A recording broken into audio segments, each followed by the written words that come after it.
कि अब अगर ये सरक्रीक में जाके इस किस्म के बयानात दे रहे हैं तो हमें इस तरफ से बिल्कुल गाफिल नहीं होना चाहिए और हमें किसी भी एडवेंचर के लिए इस दफ़ा सरक्रीक की डायरेक्शन से भी एहतियात और मोहतात रहने की ज़रूरत है।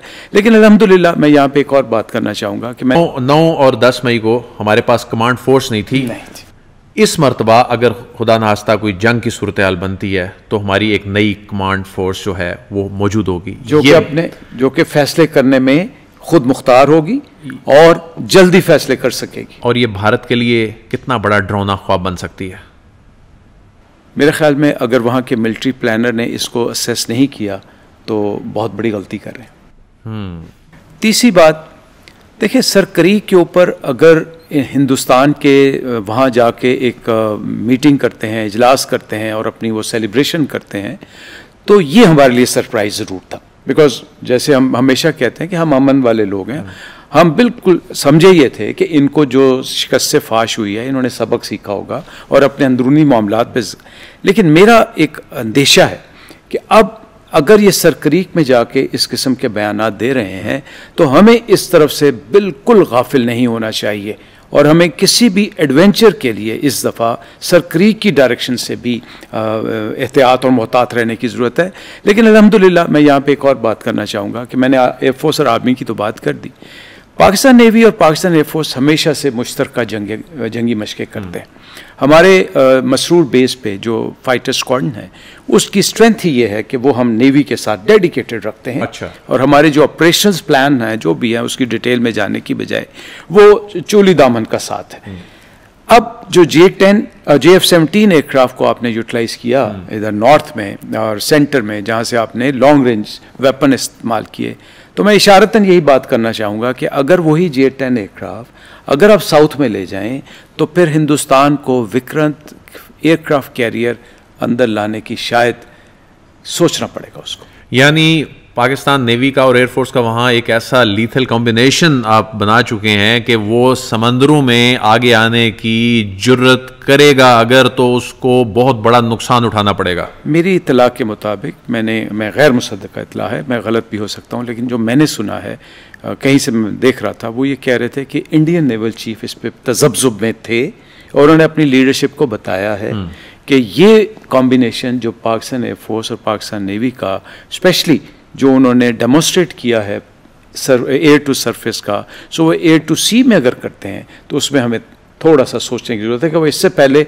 सिर्फ हमारे मिराज जहाज़ थे जो एक्सोसेट मिसाइल के साथ करते थे, उस वक्त भी अल्हम्दुलिल्लाह वो कभी आगे नहीं आए, लेकिन अब लॉन्ग रेंज होने की वजह से प्रॉब्ली हिंदुस्तान नेवी को सोचना पड़ेगा। DGISPR ने हालिया दिनों में एक बयान दिया, उन्होंने कहा कि इस मरतबा अगर भारत की जानिब से कोई ऐसा मिस एडवेंचर किया जाता है तो उसकी सोच से बड़ा रिस्पांस दिया जाएगा। कुछ सिक्योरिटी ज़राए ये कह रहे हैं कि इस मरतबा अगर अटैक होता है तो भारत को सिर्फ यहाँ से नहीं, इस फ्रंट से नहीं, उसको बैक साइड से भी अटैक का सामना करना पड़ सकता है। ये क्या कोई बांग्लादेश वाली साइड से कोई अटैक, कोई कोलकाता उस जगह पे कोई अटैक हो सकता है जो अपने दिफा के जवाब में पाकिस्तान कर सकता है? देखिए, हम कौन होते हैं दूसरे मुल्कों में लड़ाइयाँ लड़ाने वाले, हम तो बड़े पुरअमन लोग हैं। उनका कहने का मकसद शायद कुछ और था, हम किसी और दूसरे मुल्क को इसमें ना शामिल करना चाहेंगे। हाँ, कोई अपनी जो सलाहियतों के मुताबिक और अपने पुराने बदले ठीक करने के लिए अगर आना चाहेगा तो हम उनको मशवरा ज़रूर देंगे। सो हम एक ऐसा मुल्क जिसके ऊपर गासबाना हमला होगा या गासबाना सोच होगी उसको हम ज़रूर करेंगे। लेकिन एक बात तो तस्लीम शुदा है कि हिंदुस्तान हमेशा से वो मुल्क रहा है जो अगर आप उसके मती बन जाएं, अगर आप उसकी स्ट्रेटजी लाइन टो कर लें तो वो आपके साथ है, वरना नहीं। सिक्किम देख लें, भूटान देख लें, नेपाल देख लें, बांग्लादेश देख लें, श्रीलंका देख लें, कौन सा मुल्क है जो कि इसके शर से महफूज है? कोई ऐसा मुल्क नहीं। तो पीछे से आने का मतलब मेरे ख्याल में, मुझे उसकी डिटेल्स तो नहीं पता, बट जो मैं समझता हूँ कि इस वक्त शायद हम कुछ ऐसी स्ट्रेटजी भी बना रहे हैं कि हम अपना सदर्न फ्लैंक और मजबूत करें। और जब आप सदर्न फ्लैंक मजबूत करते हैं तो उसमें आदिल भाई दो बातें, एक तो उनका जो मैरीटाइम कोस्टल लाइन है वो 7200 किलोमीटर के करीब है, आपकी मैरीटाइम 1000 के करीब बनती, 970। उसके बाद जो उनकी इंडस्ट्रियल स्टेट है वो 200 किलोमीटर पे जाती। तो वो जो 200 किलोमीटर की वल्नरेबिलिटी है वो बहुत ज़्यादा है, और वो मैं समझता हूँ अगर DGISPR साहब ने सही फरमाया तो शायद वो उस तरफ इशारा हो सकता है, उसकी हमारे पास सलाहियत है। अच्छा, ये बताइए कि हमने देखा कि जब उन्होंने ऑपरेशन सिंदूर शुरू किया और उसके बाद हमने फिर मार्का हक में फ़तह हासिल की, उससे चंद दिन पीछे चले जाएं तो हमने देखा कि हम फ़तेह मिसाइल के तजुर्बात कर रहे हैं, लेकिन उस वक्त 120 किलोमीटर का तजुर्बा हमने किया और उसके चंद दिन बाद जंग लग गई। हमारी दिफाई तैयारी जो है वो इस मरतबा पहले से ज़्यादा नज़र आ रही है। इस मरतबा तो हमने 750 किलोमीटर रेंज का मिसाइल जो है टेस्ट किया है। ये क्या मैसेज है? यानी उस वक्त 120 हमने उस वक्त चलाया भी फ़तेह 1, और इस मरतबा क्या हम फ़तेह 4 चला देंगे जो कि 750 किलोमीटर रेंज की सलाहियत रखता है? आदिल भाई, बहुत सी चीज़ें ऐसी होती हैं जो कि सीनों में होती, बहुत सी चीज़ें ऐसी होती हैं जो कि आप एक्सपोज करते हैं। अब जो आपने बताया, मैं अभी ऐसे आते हुए देख रहा था, मैं आपकी वजह से ये देखना चाहूँगा, आपके पास नसर जो आप पहला मिसाइल है, फिर अब्दाली है, फिर गजनवी है, फ़तेह की मैंने अभी बात नहीं की, फिर शाहीन 1 है, शाहीन 2 है, शाहीन 3 है, बाबर 1 है, बाबर 2 है, बाबर 3। मैं इनकी रेंजेस नहीं बता रहा, मैं इन पे ये भी नहीं बता रहा कि ये कितने किलोमीटर दूर तक जा सकते हैं। मैं चंद एक इशारे ज़रूर बताऊंगा। पहले तो ये एक जो ख़ास रेंज है, ये टैक्टिकल वेपन से लेके लॉन्गेस्ट पॉसिबल रेंज पे जाता है। दूसरा जो हाईएस्ट रेंज वाले शाहीन सीरीज़ हैं वो रेडार की नज़र से ओझल हो जाते हैं, स्काई में जाके आते हैं, टेक्निकलिटीज़ में नहीं जाते। सबसे बड़ी बात है कि इनके ऊपर जो वॉरहेड ले जाने की सलाहियत है वो दोनों किस्म के हैं, कन्वेंशनल भी और न्यूक्लियर भी। इसके बाद जो मिनिमम रेंज है वो अगर शुरू करते हैं हम 70 से 100 किलोमीटर, जो कि आर्टिलरी और फ्रंट पे चलती है, तो लॉन्गेस्ट पॉसिबल ये 2600 से 2800 किलोमीटर तक जा सकते हैं। अब कितना वेपन ले जा सकते हैं, किस प्रिसीजन से जा सकते हैं, वो अल्लाह ना करे वो वक्त आए, लेकिन ये मैं आपको जिम्मेदारी के साथ बता सकता हूँ कि उसकी एक्यूरेसी कुछ मीटर्स में है। तो नरेंद्र मोदी जो है वो पागलपन में 1.5 अरब लोगों को तबाही के धाने पे लेके जाना चाहता है। यही हमारा अलमिया है, हमारा असल सोच ही है। हम ये कहते हैं कि तुम 1.4 अरब की आबादी के करीब के मुल्क हो, उसके बाद इसका इम्पैक्ट क्या सिर्फ इसी खत्ते में आएगा? नहीं, ये पूरे साउथ ईस्ट एशिया में आएगा जिसकी आबादी 2.2 बिलियन से भी बढ़ जाती है। फिर आपकी अपनी आबादी जो आपने बताया, उसमें मेरे ख्याल में 70 से 80% गरीब लोग हैं, और वो लोग हैं जो फुटपाथों पे प्लॉट नंबर लेके सोते हैं।